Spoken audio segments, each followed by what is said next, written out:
మేము ఆనాడు ఒక పద్ధతి మార్చేసిన నేను ముఖ్యమంత్రి ఉండే టైంలో భయంకరమైన రాళ్లవానం వచ్చి ఖమ్మం జిల్లాలో అనేక జిల్లాలలో పంట నష్టం జరిగింది.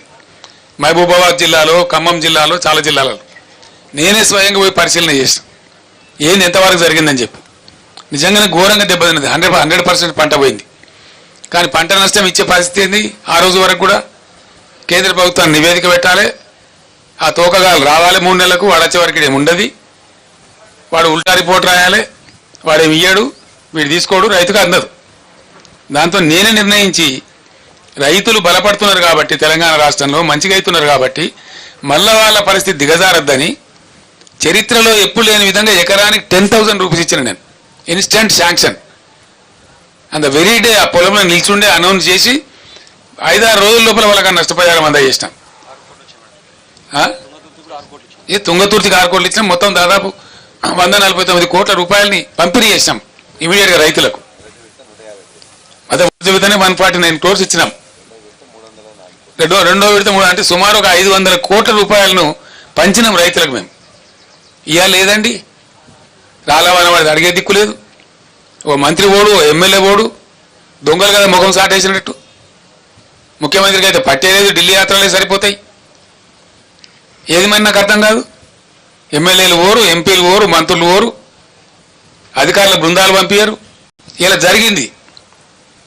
మేమన్నా 10,000 ఇప్పుడు చరిత్రలో ఇయ్యని 10,000 50 ఏళ్ళ కాంగ్రెస్ పరిపాలనలో ఎన్నడూ తెలుగుదేశం పరిపాలనలో ఎవడు ఇయ్యని 10,000 రూపాయలు మేము ఇస్తే దాన్ని కూడా ఎకసక్కం చేసి మాట్లాడినారు, ఘోరంగా మాట్లాడినారు. ఏ మూల సరిపోద్దండి 10,000, 20,000 రూపాయలు ఇవ్వాలి అని మాట్లాడినారు. మరి ఇలా ఏడ వండుకున్నారు? తలకాయ ఎక్కడ పెట్టుకున్నారు? ఏం చేస్తున్నారు?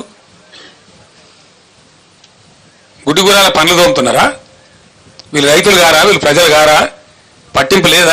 వాళ్ళ తరఫున మాట్లాడటం లేరనుకుంటున్నారా?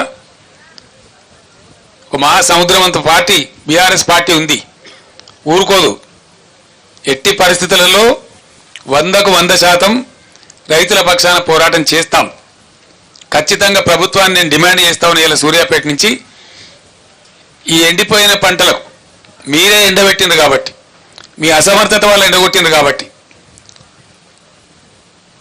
మీ అసమర్థత కాదు అని మీరు ఒప్పుకోకపోయినా ఎండిపోయినాయి కాబట్టి వెంటనే జిల్లా కలెక్టర్లకు ఆదేశాలు ఇచ్చి ఎన్యూమరేట్ చేయించాలి. ప్రతి ఒక్క ఎకరం ఏ జిల్లాలో, ఏ గ్రామంలో, ఏ మండలంలో, ఏ రైతుది ఎంత ఎండింది అవి లెక్కలు తీయాలి. అండ్ ఖచ్చితంగా ధరలన్నీ పెరిగినాయి కాబట్టి, భారమైంది కాబట్టి ఇవాళ 25,000 రూపాయలు నష్టపరిహారం ప్రతి రైతుకు ప్రతి ఎకరానికి చెల్లించాలి. This is our demand. అందరి ఇన్ఫర్మేషన్ కోసం నేను ఒక మాట చెప్తా ఉన్నా. హైదరాబాద్కు పెట్టుబడులు ఐటీ రంగంలో, ఇండస్ట్రీలో అద్భుతంగా వస్తున్న తర్వాత హైదరాబాద్ను పవర్ ఐలాండ్ సిటీగా మార్చినాం మేము. ఎటువంటి పరిస్థితి వచ్చిందంటే ఐటీ కంపెనీ వాళ్ళు, పెద్ద పెద్ద వాళ్ళు, చాలా పెద్దవాళ్ళు, ఇంటర్నేషనల్ దిగ్గజాలు న్యూయార్క్లో పోతుంది పవరు, లండన్లో పోతుంది, కానీ హైదరాబాద్లో పోదురా అనే స్థితి తెచ్చినాం. అది మీకు నేను బట్టి స్టోరీ లాగా చెప్తలేను.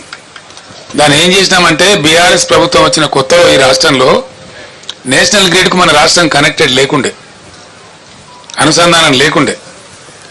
ఒక 5-6 లైన్స్ వార్దా డిచ్పల్లి కావచ్చు, వరంగల్ వరోరా కావచ్చు, అంగుల్ పలాస కావచ్చు, PGCIL power grid corporation of India limited ఎంబడి నేనే పడి నేనే చేసి రాత్రింబవళ్ళు వాళ్ళతో కొట్టాడ పెట్టుకొని ఈ 3 లైన్లు కల్పించినాం.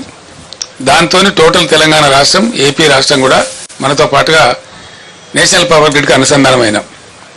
దాని ఫలితం ఏంటంటే మనకు ఏదైనా సందర్భంలో షార్టేజ్ ఏర్పడితే ఇండియా మొత్తంలో ఎక్కడ పవర్నా అక్కడి నుంచి కొనుక్కునేటువంటి అవకాశాన్ని కల్పించగలిగినాం.